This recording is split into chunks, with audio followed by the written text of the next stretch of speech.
Afternoon, more bad news from the world of EVs, I'm afraid. We're over in South Korea for this one. ChannelNewsAsia.com. South Korean drivers scramble to get rid of electric vehicles, citing safety concerns following fires. You will recall that just a few weeks ago, there was a massive fire in South Korea caused by an electrical Mercedes. Let's dive into this one. On August the 1st, a Mercedes-Benz electric sedan, saloon car for those of us in Europe, with batteries made by the Chinese company Farasis Energy, caught fire in the underground garage of an apartment in the South Korean city of Incheon. The blaze took 8 hours to extinguish and damaged more than 100 cars. 20 people suffered smoke inhalation and had to be hospitalized. Preliminary investigations show the fire was made worse because the sprinklers in the parking lot didn't work properly. And then days later, a Kia EV6 burned out in a parking tower in South Chungcheong province, taking more than an hour to put out.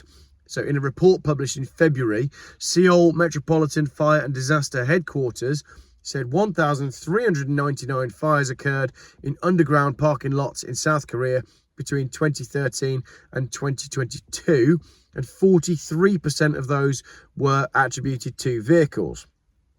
It said electrical sources accounted for more than half the car fires in the underground garages, but we know many fires are started by problems with electrics.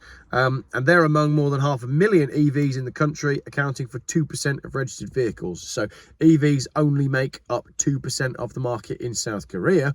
But these safety concerns are now really hurting the EV market. Used car dealer Song Soo Chan said more EV owners are trying to sell their cars, but there are few takers. He said, "We have EVs being put on the market. We can't accommodate them because they're just not selling. We need to be able to sell one to buy another," said Mr. Song, with 45 years experience in the trade.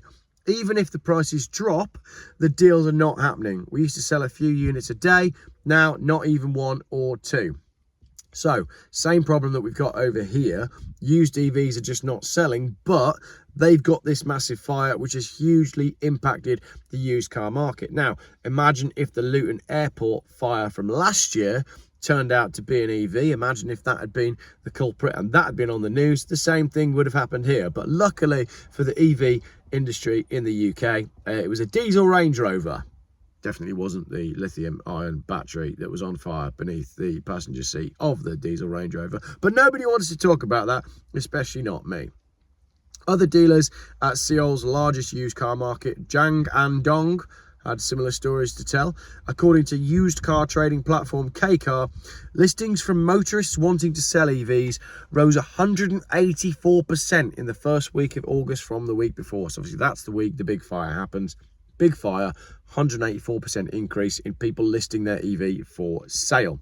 Experts said the massive damage after the recent Mercedes EV fire has changed people's perspectives on EVs. It was the first time such a large-scale incident took place, noted automotive and transportation design academic Kwon Yong-ju. Before, if one or two cars caught fire, people were somewhat able to accept it. But when one vehicle causes damage to 160 cars, that's a shock. This leads people to think, should I really keep driving an electric vehicle? Said the adjunct professor from Kookmin University. Doing well on this video, Jeff. Much better than the first 3 takes. Because of such fires, EVs are now banned from some places like underground parking lots, hospitals, and even public parking spaces in downtown Seoul. I keep feeling like I've got flies walking on my nose, but I've already tried to film this film once and that happened, so I'm just going to roll with it now. We're 3 minutes in. We're going to carry on. I am filming out in the wild. You get flies, despite the fact that the amount of flies and flying bugs and insects are massively in decline compared to previous years. But that's really the subject for another video. Oh, when I do the one about the new EE 5G masts that have been rolled out. That was a little advert for my next video within this video. Professor Kwon believes the negative sentiments will cool down, especially since the government is putting in place new measures, including urging car makers to reveal what batteries they use. Still, other observers said more needs to be done, given that EVs are here to stay. The government also needs to enforce strict regulations to make sure safety measures like sprinklers are in place. So, the EV, once again, is not allowed to just compete in a free market on its own. It has to go in being handheld by the government, who have to put in lots of regulations and legislations and incentivizations to help the EV to sell. Not like your traditional petrol or diesel car where a manufacturer would launch it, and if it was good, it would sell and people would buy it and people would like it. The EV is a totally different kettle of fish, isn't it? We have to spoon feed it, and then we have to spoon feed the people to help get this agenda across the line. I don't think that'll cool down quickly. I think the people of South Korea have been burnt by, well, they quite literally have been burnt by that fire, but I don't think time will allow that to carry on. I think once you've seen that happen, and that was a huge story in the news for South Korea, I think people have looked at that fire and gone, I'm never having an EV ever. Except they didn't sound like they're from the black country. So no, I don't think you can really recover from that. And what use is it going to be if you just tell everyone where the batteries came from? What we need to know is why the batteries suddenly spontaneously combust, regardless of what brand made them. Simple as that. Great video, Jeff, and no flies were harmed in the making of this video, because apparently there isn't one on my nose, even though I thought there was. Thanks for watching.